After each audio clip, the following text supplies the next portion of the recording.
हाँ जी, अस्सलाम वालेकुम डियर स्टूडेंट। हम असल में यूजेस ऑफ ट्रांजिस्टर डिस्कस कर रहे थे। तो उसमें हमने ट्रांजिस्टर का पहला यूज़ देखा था एज एन एम्पलीफायर, और सेकंड यूज़ जो है ट्रांजिस्टर का वो एक स्विच के तौर पे यूज़ किया जा सकता है। तो स्विच का मतलब क्या होता है, हमें बड़े अच्छी तरह से समझ है इसकी कि स्विच एक ऐसा कंपोनेंट है इलेक्ट्रिकल सर्किट्स के अंदर जो करंट को ऑन और ऑफ़ करता है। इसका मतलब स्विच को जब हम ऑफ़ करते हैं तो करंट की वैल्यू ज़ीरो हो जाती है, और जब स्विच को ऑन करते हैं तो करंट की वैल्यू मैक्सिमम हो जाती है।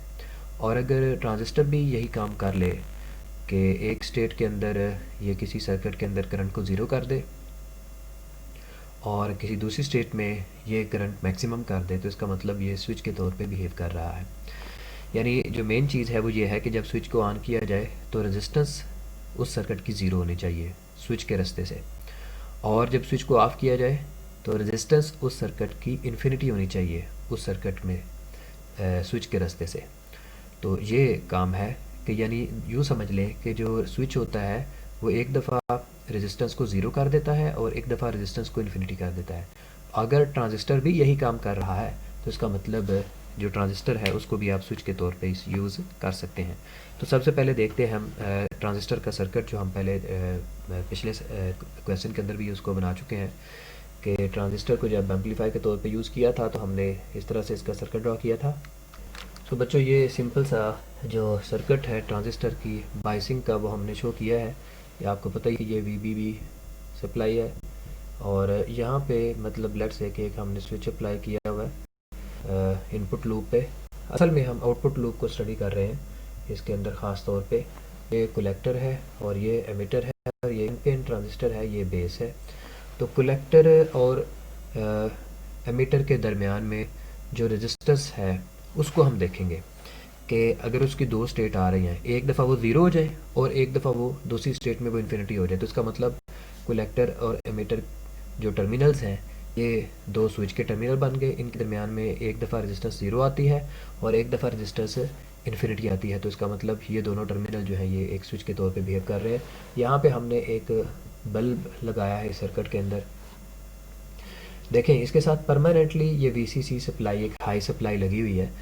तो इस स्टेट के अंदर जैसे मैंने अभी शो किया हुआ है, चूँकि अभी यहाँ पे आई बी की वैल्यू जो है वो ज़ीरो है, आई बी अभी इसमें फ़्लो नहीं कर रहा। हमने ये जो स्विच है इसको ऑफ़ रखा हुआ है। तो हमने ये फार्मूला पढ़ा हुआ है कि जो बीटा की वैल्यू थी वो बराबर थी आई सी ओवर आई बी की, ये आपको याद होगा। तो यहाँ से आई सी निकालें तो आई सी बराबर आता है बीटा इंटू आई बी। तो आई सी वो करंट है जो बल्ब में से फ़्लो करना है, जो इस सप्लाई से निकल के आपको पता है कि कलेक्टर से रास्ते से होता हुआ एमीटर की तरफ आना है। तो अगर आप इस स्विच को ऑफ़ रखते हैं, यानी स्विच को ऑफ़ रखने का मतलब है कि अगर आपने बेस के ऊपर कोई पावर सप्लाई अटैच नहीं की, तो बेस पे अगर पावर सप्लाई अटैच नहीं किया आपने, तो इसका मतलब क्या बनता है? इसका मतलब ये बनता है कि आई बी की वैल्यू ज़ीरो है। अगर आई बी की वैल्यू ज़ीरो है तो आई सी भी ज़ीरो होगा।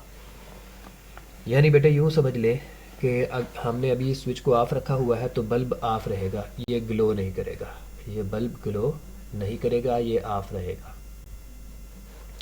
क्यों ऑफ़ रहेगा? हालांकि इसके साथ बैटरी भी लगी हुई है, क्योंकि आपको पता है कि ये जो बैटरी है ये इसको रिवर्स बायस कर रही है। ये एन पी एन ट्रांजिस्टर है, तो एन साइड बैटरी के पॉजिटिव टर्मिनल से जुड़ी हुई है, तो रिवर्स बायस हो जाएगा। तो कलेक्टर मीटर की रेजिस्टेंस जो है वो क्या होगी? कलेक्टर मीटर की रेजिस्टेंस इन्फिनिटी होगी। तो इसका मतलब यह हुआ कि हम जब आई बी को ज़ीरो रखते हैं तो उस वक्त क्या होता है, आई बी को ज़ीरो रखने की वजह से जो वी सी ई है, या चले आर सी ई लिख देते हैं क्योंकि हम आर को देख रहे हैं, आर सी ई जो है वो इन्फिनिटी होती है।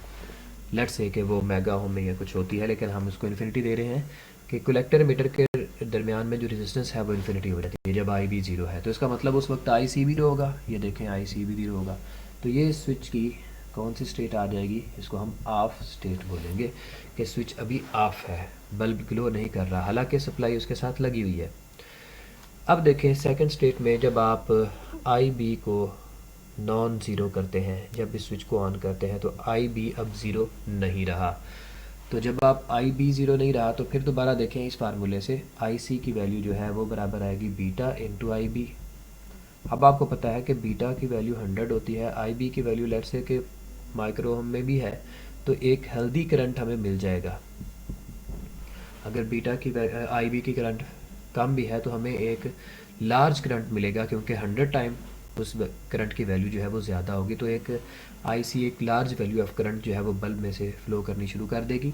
और उस वक्त हमें पता है कि जो आर सी ई है उसकी वैल्यू भी ज़ीरो हो जाती है, क्योंकि जो वोल्टेज ड्रॉप होते हैं, वोल्टेज ड्रॉप इस केस के अंदर जब ऑफ स्टेट थी तो वी सी ई जो था, वी सी ई ये मैक्सिमम था।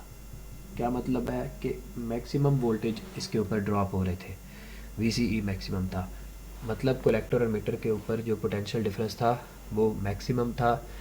ठीक है, लेकिन जैसे ही आपने इस स्विच को अब ऑन किया है तो V C E potential drop across the collector to meter resistance वो ना होने के बराबर है, वो जस्ट 0.1 वोल्ट के ऊपर आ गया है।